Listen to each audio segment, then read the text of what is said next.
Hello everyone, this is Mingbo Pen, and in this video we are going to continue the Ironbug tutorials for making an efficient parametric HVAC energy modeling workflow. In previous video, we have covered the adding a single unit heater to a thermal zone, and then did a field test with customized schedule for availability schedules, and have input and output parameters set up correctly, and then how to get them from the SQL file, and then visualize use a little hourly plot. And in this video, we are going to cover adding the same system to multiple zones. And so this is what we have done. So previously we are only adding the system to as a zone equipment. What is a zone equipment? Thinking about this device, if you physically place this device inside that zone, that can be treated as a zone equipment. But we have another way to add a system to a zone, and basically is create a airflow loop that basically gives you a more controls availability to let's say control the order of equipment, because in this zone equipment what we do is only adding a unit heater into that zone, but we cannot control this device like that easily. Let's say I want to add another fan in front of the coil, so we want to have two fans in one unit heater, which you cannot do that with the default unit heater. But you can do the same. But you can do that if you look at this entire system from the airflow perspective. You can see the air flows from the back to the coil, through the coil, and then through the fan. So that basically means you can disassemble this device and then customize your new unit heater and make the airflow loop and then add it into a zone. But before we disassemble this one, I want to introduce a new component. Here is a unitary system. Well, unitary system is you can consider it's basically the same thing as a unit heater, but it has more controls, more components inside. It's not only the heating coil and the fan, but you can also include a cooling coil, a supplemental heating coil, and then even you can have a control zone. The main difference between unit heater and the unitary system is you can not only add in this system, unitary system, as a zone equipment, you can also add this unitary system as one part of the Airloop. Okay, so this is the script we have finished from last tutorial. Let me just save as this one as a new one, a single zone.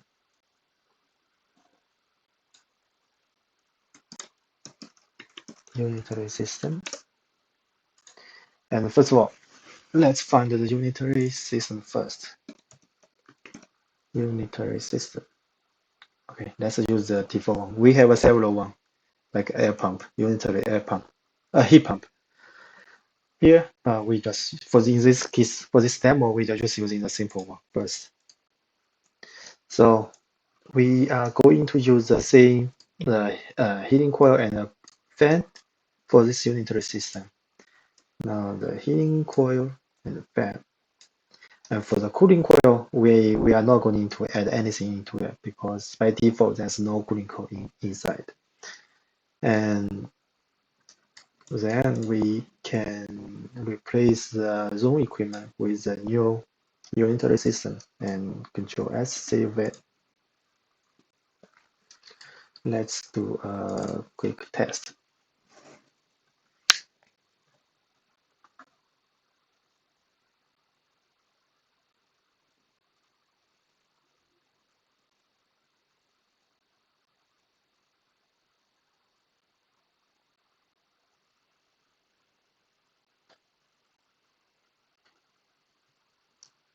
Okay, 104.5. Let me just take a screenshot. We can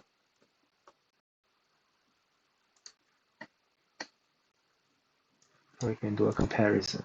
Okay, and let's replace the zone increment back to the unit heater.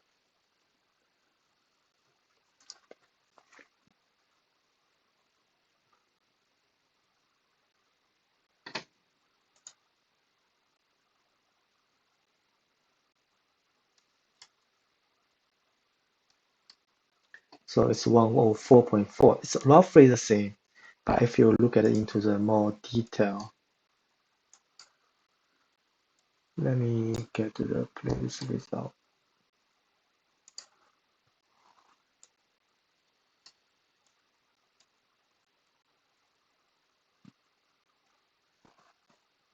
So for the unitary system, you can see the total is 104.5. Here is the unit heater is 104.45. It's close enough for the UI side.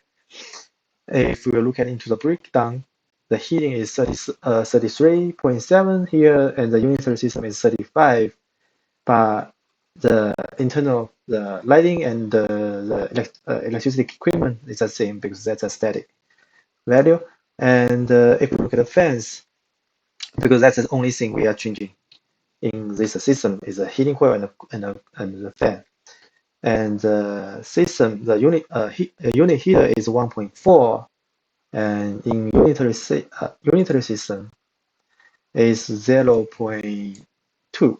It's way much less than the fan inside the unit heater in this case. So that means it has more controls, like, or let's just simplify this system for now. It has more smart way controls how fan works with its coils. And if we look at the parameters for the unitary system, you can see it has much more settings. Like you can see,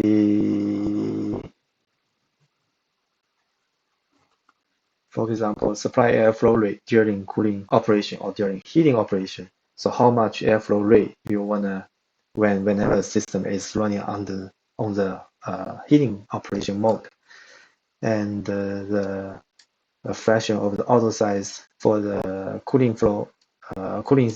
supply airflow rate, and etc. You can play or even have a dehumidification control and control type, availability schedules, all of this. Now, all I want to say here is like this is a more advanced system than the unit heater. Now now we can use this unitary system. Previously we have tested this unitary system as a zone equipment, but now let's build a air loop with this unitary system and then run another test. So for the air loop, let's go to the Ironbug tab. You can see there is Airloop HVAC. So Airloop HVAC, there is two required inputs. One is supply side, supply, and one is demand. And if you remember the slides we covered from previous tutorial, you can see this is a comparison for the between the application, OpenStreetMap application and Ironbug workflow. If you look at this loop here inside the OpenStreetMap application, and you can see it divided into two. The supply side starts from here, from the left to the right. So air flows from this point from the left to the right. So this is how basically air flows from the supply side and then connect to the demand side. Demand side airflow is from the right to the left, and this is a zone. And now let's go back to the grasshopper. The supply side, we can see, because we just want to mimic the same zone equipment with airflow air loop. So we only have one component here as a supply side. So that's a supply side.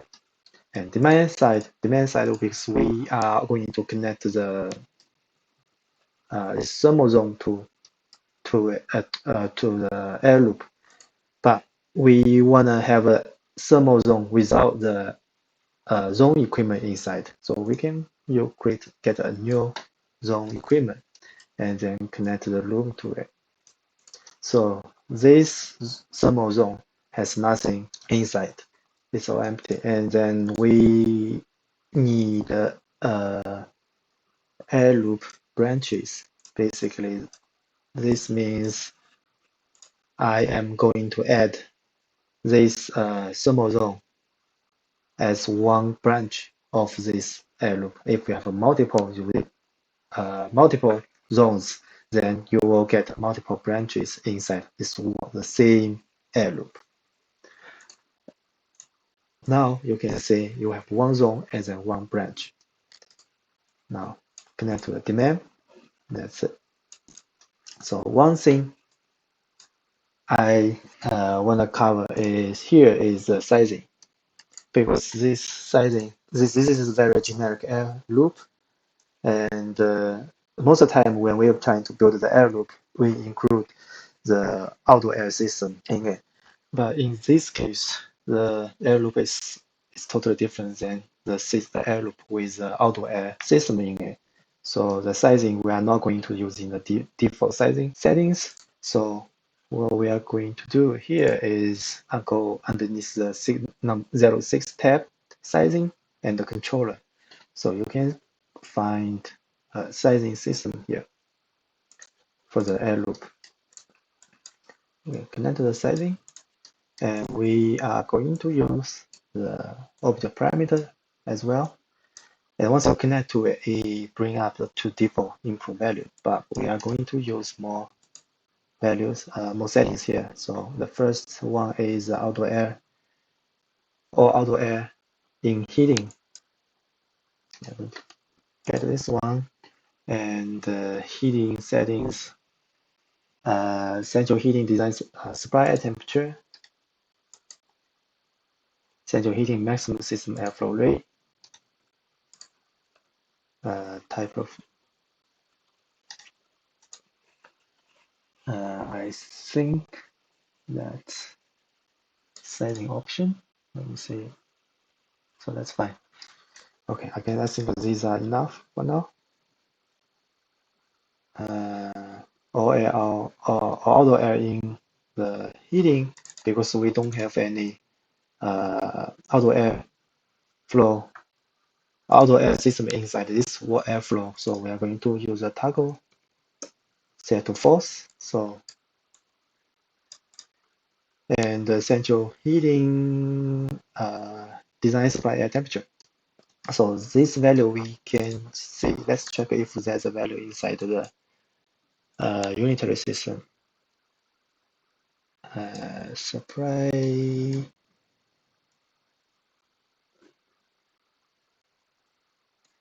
So this is the maximum supply air temperature is 80. Let's see what's the temperature here. It's not showing.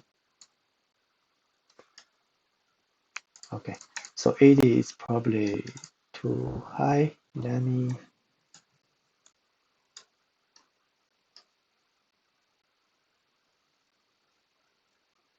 what's the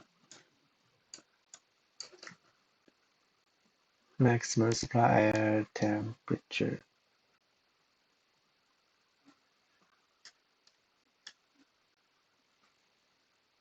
Maximum supply air temperature. Let's use 60.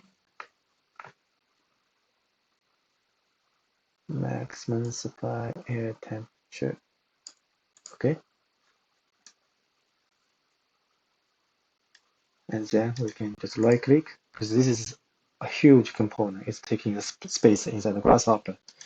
And when I want to make the script cleaner is I right click the icon here of the object parameter component, and then click remove unused. It basically removes all those inputs, has no input, no value assigned to it. Only keep this one left, because this is the only one we want to keep here.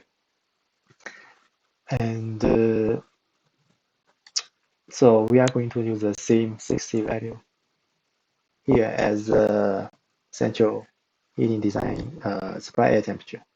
The maximum flow rate ratio for the heating is 1, basically 100%.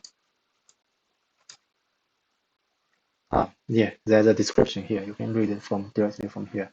And if you wanna make that auto sized, and then you can see by default right now it's auto sized. At the bottom, the default is auto sized. Now I'm going to overwriting it to enforce the heating airflow rate ratio to 100%. And our design auto airflow rate is basically 0 in this case, because right now we are only talking about the heating system. We haven't really covered the ventilation system yet. So for the outdoor air flow rate, we are assigning 0 sizing option. We need to ignore that. So type of the load, how system is sized based on the sensible load. Let's see. Let me see default. What's the default value? Default is already sensible load. I'm just going to sensible load to type it here, so we know it's really the sensible load for this air loop. Now we have this system ready. So this is the air loop. The same thing. We are going to create a HVAC system.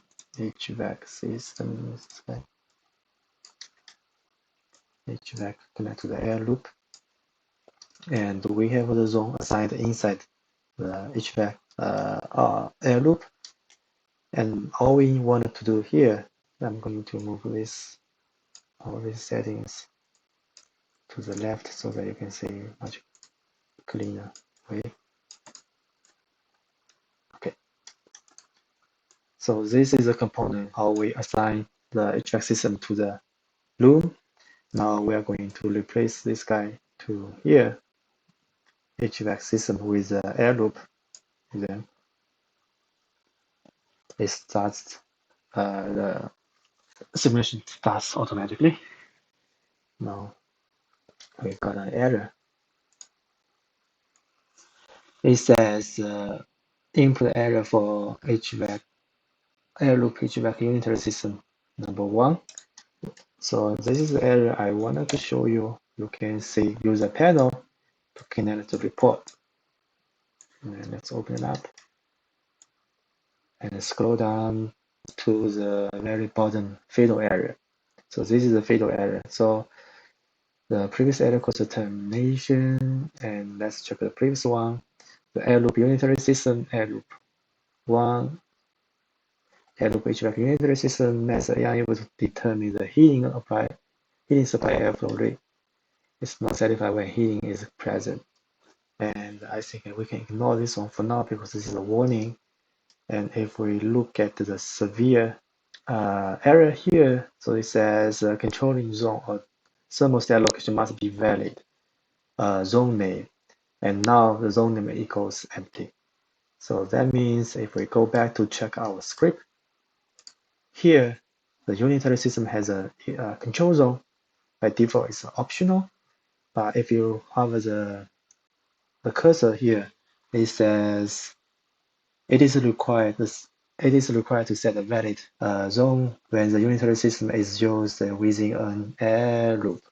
So in this case, we can let me turn off this one first. So let me try to connect this thermal zone to control zone. So this system, this unitary system will operate based on the condition within this thermal zone. Now let's try to run it again.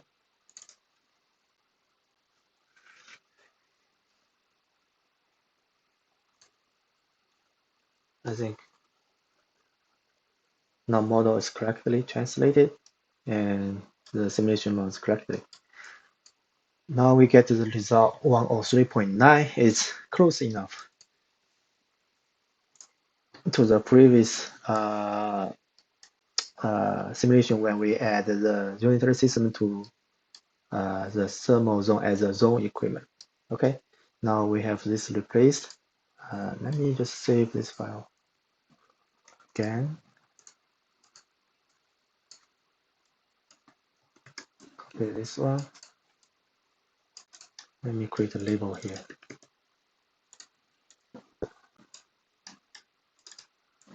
So this is the unit heater as zone equipment, as a zone equipment. Okay.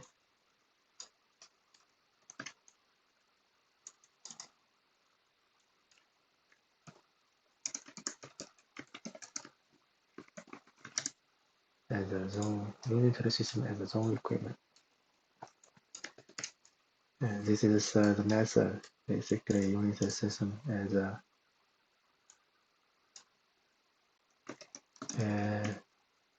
loop and object. Okay.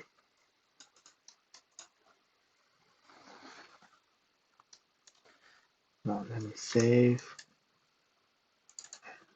Done. Probably I also want to check the unmet hour. Let's reload again.